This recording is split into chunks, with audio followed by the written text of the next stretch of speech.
historia termina con final abierto. Todos despertando y yo sigo despierto. ¿Y qué será de mí? Pienso cada que me acuesto. Y si podré llenar la nevera con esto, escupiendo versos, esquivando rocas y escribiendo canciones de amor a quemarropa. A Sebastián lo abusaron a los 13 años. Lo hizo un hermano marianista en su propio colegio en una excursión a Córdoba. Tardó 10 años en poder contárselo a un amigo. Y mucho más tardó el sistema en hacer justicia, porque recién en 2012 el docente fue condenado a 12 años de cárcel, aunque por los beneficios de la ley cumplió finalmente 4. Lo que sigue es una de esas historias que normalmente se silencian, pero que terminó bien, aun cuando la reparación de la justicia no haya sido la que se esperaba.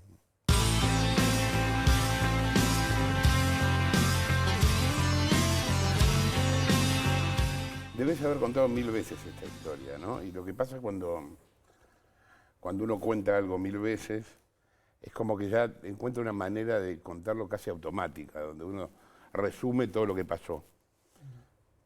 Me parece que es lógico porque también es una manera de defenderse frente a lo que pasó, no entrar a lo mejor en tantos detalles. Yo quería ver si podés contarme de una manera no automática de lo que pasó. Y te quiero hacer algunas preguntas puntuales. Bien. Se iban a ir a Córdoba. Vos tenías 13 años. ¿Con todo tu curso? Sí, la mayoría. Era un viaje que, si bien no era obligatorio, la gran mayoría de los 3 séptimos grados de aquel colegio marianista en el barrio de Caballito íbamos a este viaje de Córdoba. Ajá. ¿Y la idea del viaje cuál era? Celebrar el fin de la escuela primaria. Ah, ok. Era el viaje de egresados del primario. En una colonia del colegio. Ajá. ¿Habían hecho otros viajes antes? Sí, en el caso particular nuestro, que éramos del séptimo A esa colonia habíamos ido en 4º grado. Ajá. ¿Y cuándo es que este maestro era un cura, era un padre, no? Un hermano marianista, sí, Sí. un religioso. ¿Cuál es la diferencia entre hermano y padre? Perdón por lo bruto. Sí. Por lo bruto. A ver, todos son religiosos, mas Sí. no todos los religiosos a su vez son sacerdotes. Ok, ¿y este qué era? Religioso, pertenecía a la ok. congregación de los hermanos marianistas. Ok. ¿Él los había amenazado cuánto tiempo antes? Y en los últimos meses de ese año 89, que es cuando me tocó cursar mi 7º grado, a mí y a mis amigos más cercanos, que estábamos bajo amenaza de expulsión, cuando él venía por las aulas a promocionar este viaje de fin de curso, en un momento nos sorprendimos hablando en una parte con él, y ahí es donde él explícitamente nos dice que sabía bien de nuestra situación, de la amenaza de expulsión en la que nos encontrábamos, y que él nos invitaba a participar de esta colonia. ¿Y por qué ustedes estaban en esa situación? Porque primero era una política del colegio, siempre a lo largo de esa escuela primaria, a fin de año había chicos que eran expulsados. Porque sí. Para nosotros sí, siendo niños era algo absolutamente arbitrario. El colegio solía definirlo como aquellos chicos que no coincidían con el proyecto educativo. Ok. Lo cual era una cuestión bastante abstracta para nosotros. Y lo cierto es que en particular en ese año la amenaza de expulsión, que era algo abierto, explícito y que utilizaban muchas veces para manipularnos a través del miedo. O sea, todos tus compañeros sabían. Sí, y justo al año siguiente en el colegio empezaba a ingresar un pequeño cupo de chicas en primer año de la secundaria, por lo cual se sabía que a fin de 7º grado se iban a expulsar más chicos de lo habitual. Claro, para dejar entrar a las chicas. ¿Y tus viejos qué decían? Nada, porque entre otras cosas para mí esa situación de tanta vulnerabilidad dentro de aquel 7º grado era algo que yo no podía comunicar, que no podía compartir con ellos. ¿Vos no les contaste nada de esto? No. Llegan a Córdoba. Sí. ¿Cómo era el lugar? Es un viejo caserón que tiene como 2 grandes salas. En una duermen los chicos y en otra, donde está la capilla, es donde duermen los docentes religiosos. ¿En qué lugar de Córdoba? Se llama Casa Grande, cerca de La Falda. Ajá. Frente a un río, con las sierras muy cercanas. Es un pueblo muy chico, Casa Grande. Por cierto, hace un mes atrás estuve por... Ah, mirá. Sí, por estas actividades que llevamos adelante ahora con la Asociación Con la de Adultos Fundación por los Derechos de la Infancia, sí. Ujú. Y bueno, Y lo cierto es que en esa colonia, este hermano Pisiocchi decide que mi mejor amigo y yo vayamos a dormir al lado de la capilla, al sector donde dormía él y los otros adultos que nos acompañaban en el viaje, y no con el resto de nuestros compañeros que dormían en el otro ala de este caserón. Sin ningún motivo. Ningún motivo. ¿Ustedes sospechan de algo en ese momento? Sí, claramente. ¿Pero y qué pensaban que podía pasar? No, en ese momento, desgraciadamente, no nos sorprendía a nosotros, porque como estábamos claramente estigmatizados ante el resto de nuestros compañeros, no nos sorprendió que una arbitrariedad más, en este caso de quien era el responsable. Pero no pensaron que podía pasar lo que pasó. No, para nada, no. Y de esto sí contar lo que tengas ganas. ¿Qué fue lo que pasó? Bueno, lo que pasó, inclusive en esa habitación, que era para 4 chicos, eran camas cuchetas, 2 camas cuchetas, en la que en un principio estábamos solos con este gran amigo mío de ese momento y yo, este hermano y docente Pisiocchi mandó a dormir a otro chico más, a un tercero, que por motivos distintos a los nuestros también era un chico que en ese contexto se encontraba en una situación de mucha vulnerabilidad. Era un chico que había ingresado al colegio el año anterior, que todavía le costaba mucho la adaptación y la integración al grupo. Era nuevo, digamos. Que solía ser objeto de cargadas y malos tratos. Así que no nos sorprendió que fuera a dormir ahí con nosotros. Y lo cierto es que dentro de esa habitación y a lo largo de esa colonia, a los 3 nos tocó ser víctimas de abusos sexuales por parte de este mismo agresor, de este hermano Pisiocchi. ¿En qué contexto se les acercó durmiendo? Por las noches venía él, que es cuando hacían visitas disciplinarias a las distintas habitaciones, observando que más o menos todo estuviera en orden. Entiendo que cuando terminaba esa recorrida es que venía a nuestra habitación. ¿Y cómo reaccionaste? Con una parálisis absoluta, en todo sentido, física, emocionalmente. Debe ser rarísimo que una persona, que un adulto con poder... Es absolutamente desconcertante. Es un avasallamiento que claramente un niño, una niña, un adolescente no está preparado, no tiene modo de hacer frente a un avasallamiento de ese tipo. Y nosotros ni siquiera entre nosotros lo pudimos poner en palabras. Entre los que estaban ahí en el cuarto. Todos sabían qué pasó, pero no lo hablaban. Así es. ¿Cuánto tiempo esa situación te persiguió o te persigue todavía? Los primeros 10 años, a lo largo de toda mi adolescencia y mi primera juventud, sin poder hablarlo, sin poder ponerlo en palabras. Y sintiendo que si lo hacía, por un lado en mi casa, donde yo vivía como hijo con mis padres y familiares, o podía llegar a pasar desde que no me creyeran hasta que no adoptaran una actitud de defensa, de tratar de hacer algo con respecto a lo que me había pasado. Decía, una sensación muy fea esta de sentirme muy solo a nivel familiar, sentir que no tenía adultos confiables, que no tenía vínculos, relaciones, contextos donde poder expresarme. Lo mismo me pasaba en aquel colegio donde hice mi escuela secundaria, en este mismo colegio marianista. ¿Secundaria ahí? Sí, finalmente no fuimos expulsados y hice toda mi escuela secundaria. ¿Y al tipo lo seguiste viendo? Lo vimos un tiempo más. Él no era docente nuestro, era docente de escuela primaria. Sí. Y después al tiempo él fue trasladado a un lugar que tienen los marianistas en la Patagonia. Sos vos esa edad, ¿no? Exactamente, en 7º grado. Sí. Después lo trasladaron, me decís, a la Patagonia. Sí, a un lugar que tienen los marianistas, en el norte, en un pueblito que se llama Catriel, el norte de la Patagonia. ¿Y cuándo fue la primera vez que lo contaste? 10 años después. ¿A quién? A un amigo, ex compañero de aquel colegio, que por suerte no había sido víctima de este delito. Y para mí fue toda una gran sorpresa encontrarme logrando esto de poder ponerlo en palabras.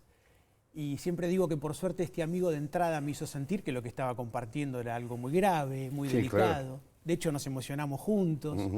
En esto quizás no fue nada menor también, en mi caso, el tipo de muy mala educación machista, autoritaria que sufrí en aquel colegio marianista. Es decir, esto para mí fue un motivo a lo largo de toda esa adolescencia, sobrellevando en silencio esta herida, este trauma, era un motivo de profunda perturbación. Esto de ser varón, de haber sido abusado por un varón adulto. Claro. Era algo que para mí realmente motivo de muchísima vergüenza, de mucha autorrecriminación. Finalmente lo detuvieron al hermano marista, ¿no? Marianista. Marianista. Bueno, 10 años después, cuando logro empezar a hablar y a compartir lo que me había pasado, también siento una necesidad muy grande de emprender un camino en búsqueda de reparación y justicia. Y eso me lleva, primero que nada, a ir al colegio, a reunirme con las máximas autoridades, que eran las mismas de unos años atrás cuando yo había egresado de la secundaria, y ahí ya les planteo que mi intención era denunciar esto. Lo mismo hice inclusive con él, con este señor Pisiocchi, a quien logré ubicarlo y reunirme con él antes de presentar la denuncia. ¿Con él? Sí. ¿Y cómo fue? Yo en ese momento tenía una gran necesidad de compartir lo que había sufrido, de contar lo que iba a intentar hacer y de ver qué tenía él para decirme. ¿Y qué te dijo? Lo que me dijo es que no... lo que a mí más me marcó es que no me transmitió ni la menor idea de la gravedad de lo que estábamos hablando, de lo que él había hecho. Para él era normal lo que había hecho. Sí. O por lo menos no censurable. Sí, intentó excusarse en que él mismo, siendo alumno del colegio en los años 70 en la escuela primaria, sí, que es algo que por supuesto a las que fuimos víctimas de este delito nos subleva, nos resulta inaceptable. Sí, claro, ese argumento. obvio. Inclusive me encontré con una persona muy preocupada ya en ese presente por cómo mi hipotética denuncia podía llegar a venir a arruinarle su vida y argumentando como que entonces yo no tenía derecho a venir a hacerle esto a él en ese presente. ¿Y finalmente hiciste la denuncia? Sí. Y él fue juzgado y purgó una condena por eso. Así es. En junio de 2000 presenté una denuncia en la Justicia Nacional, con sede acá en la Ciudad de Buenos Aires, que originó una causa penal que después la tuve que luchar durante 12 años, hasta que finalmente en el 2012, y más de 20 años después de ocurridos los delitos, pude llegar a una instancia. ¿Pero porque planteaban que había prescripto? No, lo que pasó básicamente es que se inició la etapa de instrucción penal en el año 2000, rápidamente el juez de instrucción lo procesó con prisión preventiva a este señor Pisiocchi, calificando lo sucedido como corrupción de menores, pero lo que él hizo para eludir esa prisión preventiva fue fugarse, declararse en rebeldía.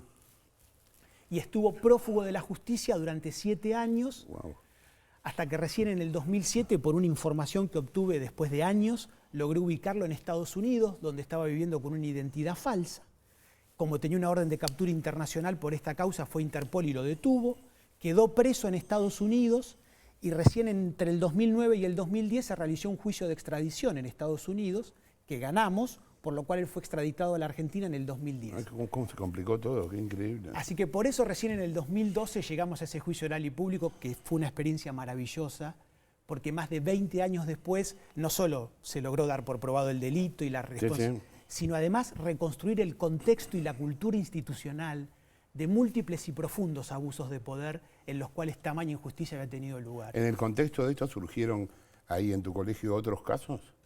No en el contexto. Sí, cuando yo presenté la denuncia en el 2000 y me empecé a reunir primero con las otras víctimas que conocía de haber sido compañeros míos de aquella habitación en la colonia, pero después hablando con ex compañeros me empecé a enterar en ese momento de la existencia de otras víctimas de este mismo agresor. Y finalmente fue una de esas víctimas que hasta ese momento no conocía la que se decidió a acompañarme en la presentación de la denuncia. ¿A él cuántos años le dieron? 12, por corrupción de menores calificada reiterada. O sea, todavía está preso. No, en el 2016 recuperó la libertad. ¿Por qué le achicaron la condena en algún momento? Sí, por aplicación en este caso de la vieja ley del 2x1, porque era la que estaba vigente en el momento en el cual él cometió los delitos por los cuales fue juzgado y condenado. Pero algo maravilloso para mí fue en el 2012, cuando llegamos a esa instancia de juicio oral y público, poder hacer pública mi historia por primera vez. Ahí es cuando empecé a compartir mi historia a nivel social, a través de los medios periodísticos, con el sueño, con el sentido, con el anhelo de que mi historia pudiera trascender colectivamente, de que pudiera servirle a los demás. Sí, claro. ¿Qué pensás que le pasa a un tipo que hace eso? No lo sé. Sí, claramente que los abusadores y también las abusadoras, buena parte son varones y varones adultos, evidentemente son personas que gozan del sometimiento, del avasallamiento, de someter a un débil, a un vulnerable en una situación de una clara desigualdad de poder. Por eso ciertamente son personas muy peligrosas. Y recordemos, en nuestro caso, por ejemplo, hacemos propio una estadística de una campaña pública de Comunidad Europea que sostiene que 1 de cada 5 niñas, niños y adolescentes son víctimas de este delito. 1 de cada 5 quiere decir el 20% de la población. Sí, claro, es muchísimo. Y nosotros también siempre decimos que de cada 10 personas, 2 fueron abusadas y una de ellas es de carácter incestuoso.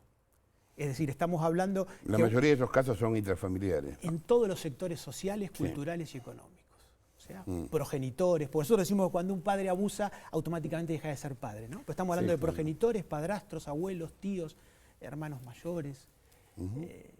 ¿Te acordás cada tanto de la situación? ¿Soñás cada tanto? No.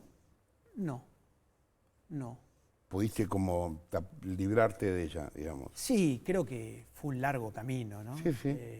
Y el hecho inclusive de haber obtenido reparación y justicia. Está bien. Darle un sentido de trascendencia colectiva. Es un trabajo, ya casi van a ser 30 años desde aquel momento en que me tocó ser víctima. ¿En qué pensás que te cambió? A ver, que entre otras cosas en mi adolescencia fui un chico muy retraído en mis modos de vincularme, de relacionarme con los chicos y las chicas de mi edad. Eso fue algo muy amargo para mí. Después, sin duda, que el hecho también de haberme empeñado, como me empeñé durante tantos años siendo adulto, en búsqueda de reparación y justicia, también implicó que mucha buena parte de mi energía y de mi tiempo de vida... ¿Dedicaras a eso? Sí. Es decir, sí, evidentemente otra hubiera sido mi vida de no haberme tocado sufrir esta injusticia. Sí. ¿Lo odias al tipo? ¿Lo odiaste? Sí, por supuesto. No, hoy diría que no. Sí, claramente nosotros esto también públicamente y como práctica en nuestro grupo, siempre decimos que nosotros no trabajamos ni perdemos un segundo en supuestos trabajos de que las víctimas tengan que perdonar a sus agresores o a sus victimarios. A nosotros nos parece que es algo... Bueno, en todo caso es una decisión individual. Totalmente. ¿Pasó o quiso la vida que después te casaras con una médica que había tenido un problema similar, no sé si durante su infancia o su adolescencia?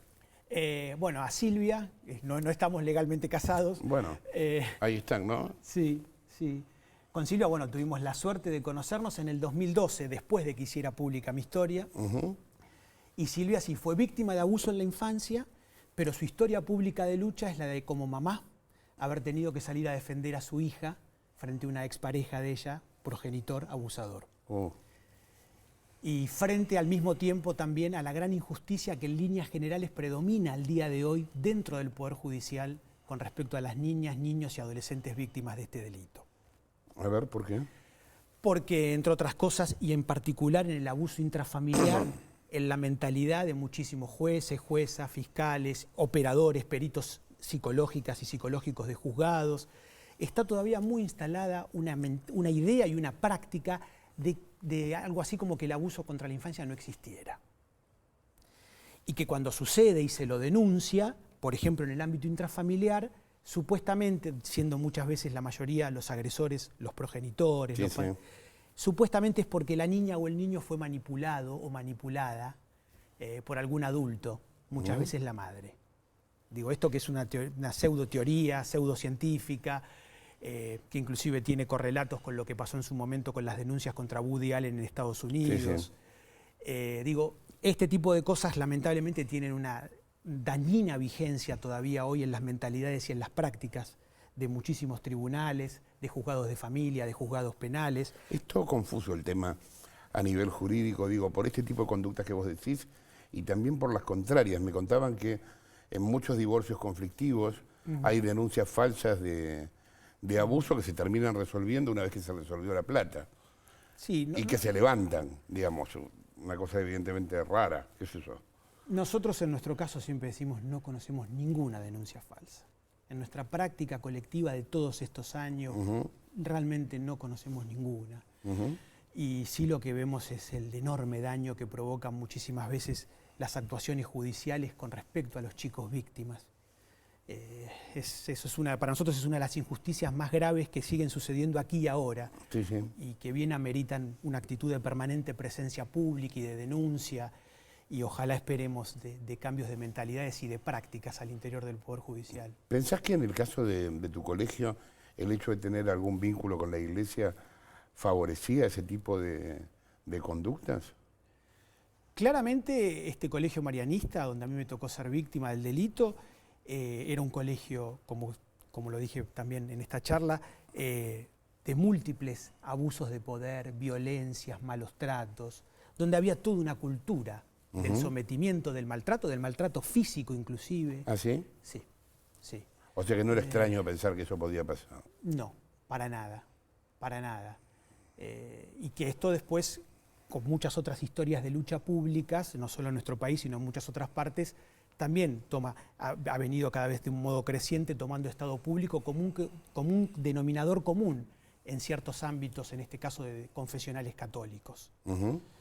Ni que hablar, digo, en aquel colegio, en nuestro caso, por ejemplo, nosotros siempre desde esta perspectiva de compromiso y con la defensa de la infancia y de sus derechos, para nosotros, por ejemplo, una muy buena ley es la Ley de Educación Sexual Integral. Sí. ¿No? Que tenemos en nuestro país desde el 2006 y que sin embargo a 13 años de su sanción todavía no se reglamentó. Está muy lejos de ser una realidad en la práctica de todas las escuelas del país. ¿Y de por qué, entre otras cosas, en relación con el crimen del abuso sexual, nosotros creemos que si esa ley se aplicara, generaría contextos y condiciones donde las chicas y los chicos, por ejemplo, sintieran que pueden expresar sus emociones, sus sentimientos, lo que les está pasando, sentir que tienen adultos confiables a los cuales recurrir. Digo, bueno, contrastando esto con aquel colegio marianista que a mí me tocó sufrir en mi infancia, ni que hablar la mirada que había dentro de este colegio de la sexualidad, el tipo de educación que recibíamos ahí adentro, tanto por acción como por omisión. Todo eso sin duda que en nuestro caso llegó a generar muchas condiciones de posibilidad para que este delito pudiera ocurrir y que nuestro agresor fuera nada menos que un religioso y docente.